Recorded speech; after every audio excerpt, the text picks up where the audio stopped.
કેમ છો વિદ્યાર્થી મિત્રો? કરિયરના ડિજિટલ પ્લેટફોર્મમાં આપનું હાર્દિક સ્વાગત છે. શરૂઆત કરીશું આર્ટિકલ્સ. ખૂબ જ સહેલો પણ આપણે જે રીતે આને રજૂ કરેલો છે એ ખૂબ જ મજા આવશે તમને. હા, સહેલો કઈ રીતે? કારણ કે એના તમને બધા એસ્પેક્ટ્સ એટલે કે પાસા ખબર હોય તો તમને આર્ટિકલ ક્યારે લગાડવો, કઈ રીતે લગાડવો, કોને શું લાગે, અને એમાં બી બરાબર છે પેલો જે મેઇન છે આપણો બરાબર છે છેલ્લે આવશે, એને કઈ રીતે યુટિલાઇઝ કરીશું, ઉપયોગમાં લઈશું એ જોઈશું. ખરેખર ખૂબ અગત્યનો ટોપિક છે, બહુ મજા આવશે. હા, એક જ માર્કનો છે પણ એક માર્ક આપણો શ્યોર ક્યારે થશે? જ્યારે તમને અહીંયા હવે પછી જેટલા પણ વિડીયો આવશે આર્ટિકલ્સના એ બધા જ તમારે જોવાના છે અને આમાં થોડુંક યાદ રાખવું પડશે કે કોને લાગે છે, કોને નહીં લાગે, કઈ કન્ડિશનમાં મુકાય, કેવી રીતે મુકાય, બરાબર છે.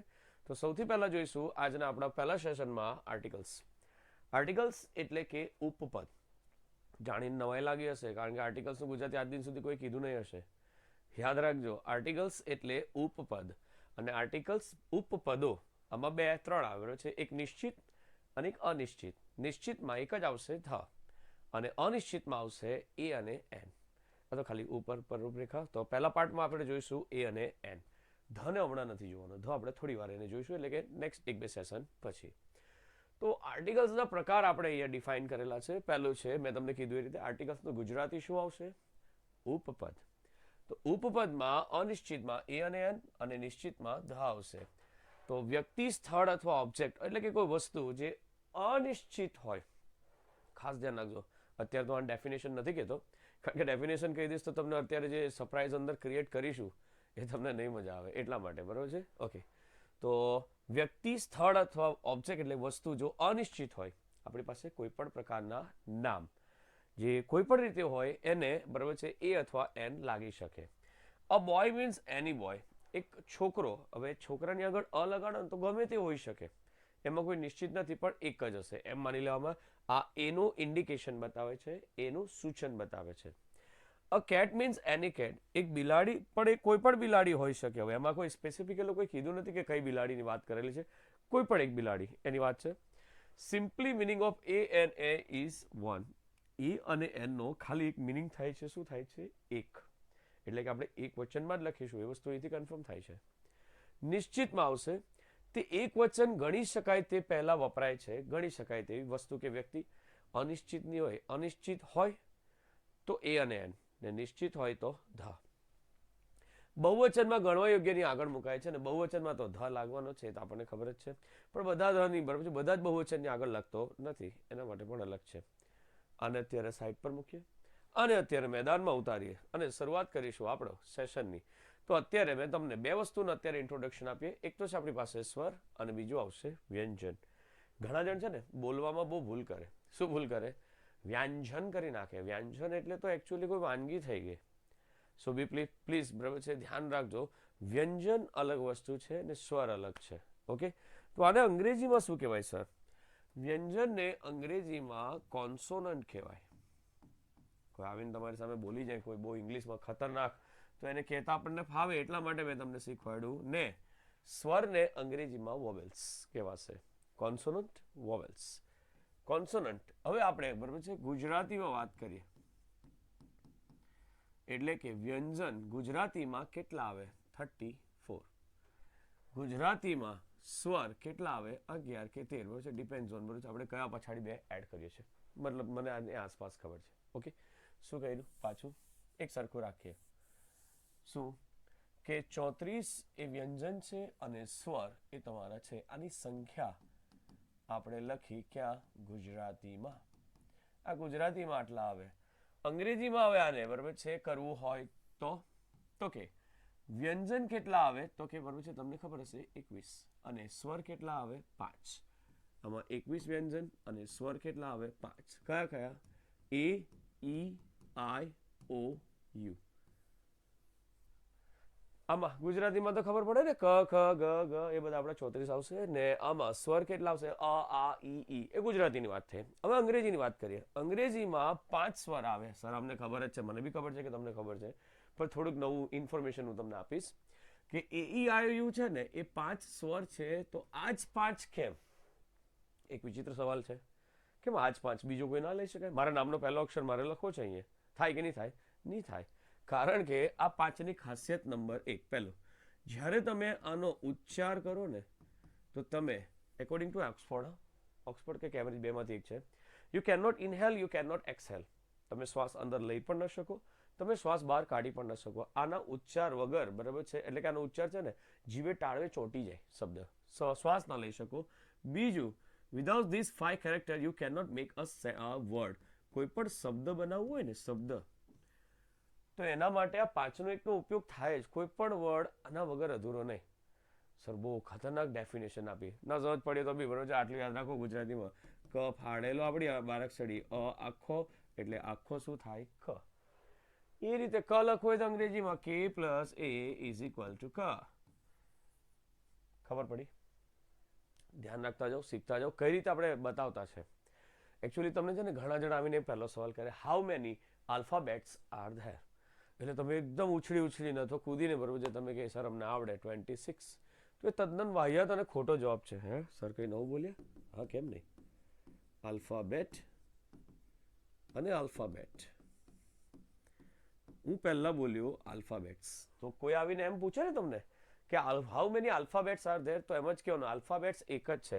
કારણ કે આલ્ફાબેટ્સનો મિનિંગ થાય લેંગ્વેજ. લેંગ્વેજનો અર્થ થશે ભાષા. તો ભાષા તો અંગ્રેજીમાં એક જ છે ને. હા, અંગ્રેજીમાં પછી ટાઈપ પડે નહીં, બરાબર છે, બોલી થઈ જાય, ડાયલેક્ટ થઈ જાય. પણ આલ્ફાબેટ કેટલા છે? તો આવશે આપણી પાસે કેરેક્ટર. કેરેક્ટર એટલે કે કેટલા છે? તો કે ભાઈ 26 ટોટલ આવે. ખ્યાલ આવશે? થોડીક નવી ઇન્ફોર્મેશન આપવાનો પ્રયત્ન કર્યો. સર અમને લગાડતા શીખવાડો ને, એવી શીખીશું. પણ આ થોડીક માહિતી હતી કે જે મારે તમને શેર કરવી હતી, જરૂરી હતી. ફરી એકવાર તમે જ ગેસ કરો, ઇંગ્લિશમાં કેટલી બધી વસ્તુ તમે નવું જાણ્યું હમણાં ખાલી 5 જ મિનિટની અંદર. બસ તો એ જ વસ્તુ છે, આપણે એ જ વસ્તુ નવી શીખવાની છે. તો ફરી એકવાર વ્યંજનની વાત કરીશું. એટલે કે કોન્સોનન્ટમાં, બરાબર છે, આપણી પાસે 21 આવશે અને અહીંયા, બરાબર છે, કેટલા આવશે? 5. જો આપણી પાસે એબીસીડીમાં આ 21 થી આવે તો એને આગળ આર્ટિકલ શું લાગશે? એ. અને જો એનો ઉચ્ચાર, આ એક યાદ રાખજો, અંગ્રેજીમાં એને સાઉન્ડ કહેવાશે. આના પર મારું આખું વસ્તુ આધારિત છે. કોઈ પણ શબ્દ આપે ને એનો સાઉન્ડ નીકળતો હોય, સાઉન્ડ એટલે કે અવાજ અથવા ધ્વનિ, અને ધ્વનિ પણ કહી શકાય, ઉચ્ચારની જ વાત કરીશું. ધ્વનિ જો તમારો AEIOU માંથી આવતો હોય ને, તો એની આગળ આર્ટિકલ શું લાગશે આપણી પાસે? એન. યાદ રાખજો, શું લાગશે? એન. સ્વર હોય ને ઉચ્ચારમાં, હું એમ નથી કહેતો કે તમારે, બરાબર છે, બધાને લગાવવાનું. જેની આગળ AEIOU આવે એ નથી જોવાનું. હું તો કહું AEIOU જોવાનો જ નથી. ગુજરાતી ઉચ્ચારને પકડીશું ને એને જ જોવાનો પ્રયત્ન કરીશું કે જેથી આપણને ખબર પડે. સર કઈ રીતે? મારી પાસે એક સરસ એક્ઝામ્પલ છે, જો આપણે ટ્રાય કરીએ. છે કે યુનિવર્સિટી છે કે જોરદાર? Yes. Honest boy, umbrella, boy, inkpot, our hand, elephant, pen, table, ₹1 note ને SSC. એક ટ્રાય કરો. અહીંયા છે ને વિડીયોને પોઝ કરી દો. તમે લગાડો AN. ખ્યાલ આવશે? ઓકે, આઈ હોપ થઈ ગયું. થઈ જ ગયું હશે ને, બરાબર છે. તમે પોઝ કરીને લગાડી દીધું કે આને એ લાગે, આને એન લાગે, એ ન લે. હવે ચેક કરો, બરાબર છે, મારી સાથે. જો ન કર્યું તો કરી દેજો, મહેરબાની કરીને, મજા આવશે. યસ, ચાલો. University, honest boy. હવે આમાં છે ને હું આ રીતે કરીશ. યુનિવર્સિટીનો ઉચ્ચાર શું આવશે? આ રીતે કે ભાઈ યુનિવર્સિટી. યુનિવર્સિટીમાં જે ય છે, ઉચ્ચાર બોલું છું, અર્થ નહીં, સોરી, આ ય એ ગુજરાતીમાં સ્વર કે વ્યંજન? વ્યંજન. વ્યંજન તો આર્ટિકલ શું લાગશે? શું વંચાય? Honest boy. શું બોલાય? Honest boy. હું ઉચ્ચાર લખું છું, ગુજરાતી મિનિંગ નથી લખતો. ચાલો, ઓનેસ્ટમાં ગુજરાતીમાં સ્વર કે વ્યંજન? વ્યંજન. હા, વ્યંજન. સ્વર આવે. સ્વર આવે તો એની આગળ શું લાગશે? એન. ખબર પડી? ભલે એચ સાઉન્ડ કરે છે, અહીંયા એચ શરૂઆતમાં છે, એની જોવાનું, ઉચ્ચાર જોવાનો. હું કહું ને આટલું યાદ રાખો ને, બીજું બધું સાઈડ પર મૂકી દો. ચાલો આગળ. શું લખાશે? અમ્બ્રેલા. અમ્બ્રેલામાં શું છે? યુ. આ યુ છે ને, બરાબર છે, એને નહીં જોવાનું. શું જોવાનું? આ જોવાનું. આવે ને એટલે શું લાગે? એન. કેમ? ગુજરાતીમાં જો આવું આપણે શીખતા છે, સ્વરથી શરૂઆત હોય એટલે કે આ ઈ ઉ જે કંઈ હોય તે. વ્યંજન હોય, ઉચ્ચાર. આ ઉચ્ચારની વાત ચાલે છે, સોરી. યસ, એટલે કે ક ખ ગ ગ ચ છ જ જ ત ટ થ પ ભ મ ય ર લ વ વ શ શ શ હ અ ર જ્ઞ જ્ઞ અક્ષ. આ તમને આવડતું જ છે બધા, એમાં આપણે પડતા નથી. ચાલો, બોયમાં ઉચ્ચાર લખી, ઉપચાર બોય, બ એટલે શું આવશે? એ. ઇંક પોટમાં ઈ એટલે શું આવશે? ઈ. સ્વર છે એટલે શું આવશે? એન. અવર હેન્ડ એટલે કલાક કાંટો. અવર હેન્ડમાં અ છે, એટલે કે સ્વર છે એટલે શું આવશે? એન. એલિફન્ટ શું વંચાય? એલિફન્ટ. એ છે ગુજરાતીમાં એટલે કે અ છે, શું આવશે? એન. પેનમાં પ છે, શું આવશે? અ. ટેબલમાં ટ છે, આવશે. 1 રૂપી નોટમાં વ છે, સ્વર આવશે કે વ્યંજન? વ છે, વ વ્યંજન. SSC એ છે, આર્ટિકલ શું લાગશે? એન. ઘણા તમને ઓડ લાગ્યા હશે તો તમે જે ચેક કર્યું એમાં તમારે ઘણા ખોટા પડ્યા. કશું ચિંતાની જરૂર નથી. આટલું કરો. તમારી પાસે જે આપેલી માહિતી છે એમાં થોડુંક નવું બતાવી દઉં. ચાલો, એક તો યુનિવર્સિટી છે ને એમાં ય ઉચ્ચાર આવે છે એટલે આર્ટિકલ શું આવશે? અ. ઓનેસ્ટમાં એચ છે ભલે, પણ એનો ઉચ્ચાર શું થાય છે? ઓ. એટલે કે ઓ સાઉન્ડ કરે છે, ઓ.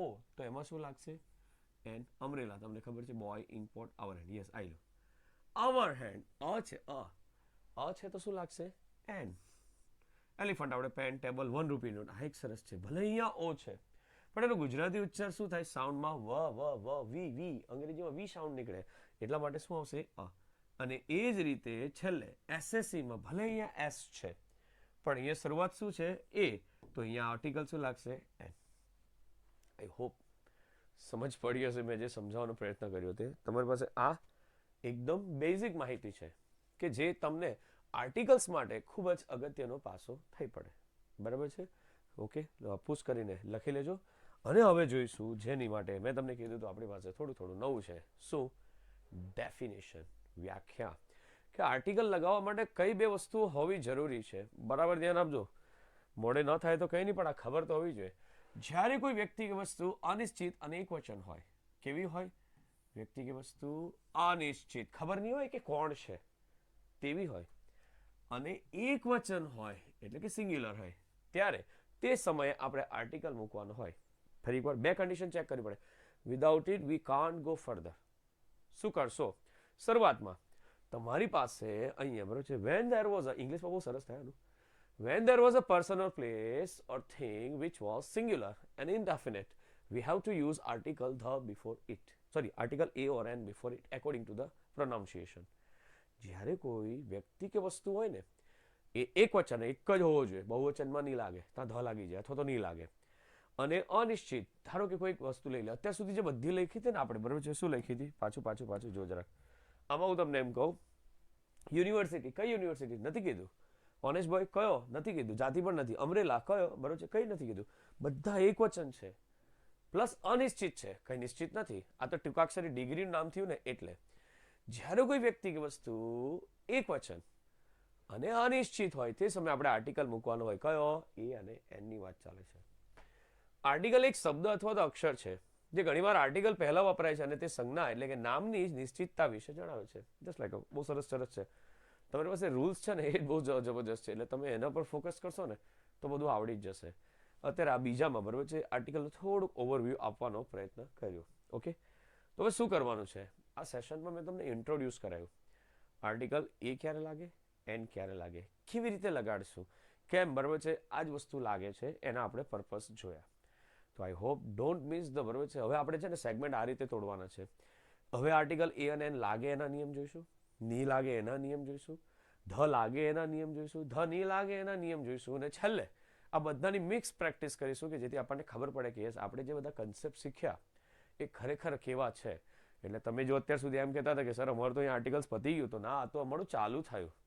ખ્યાલ આવે ને? ઓકે, તો મળીએ નેક્સ્ટ સેશનમાં.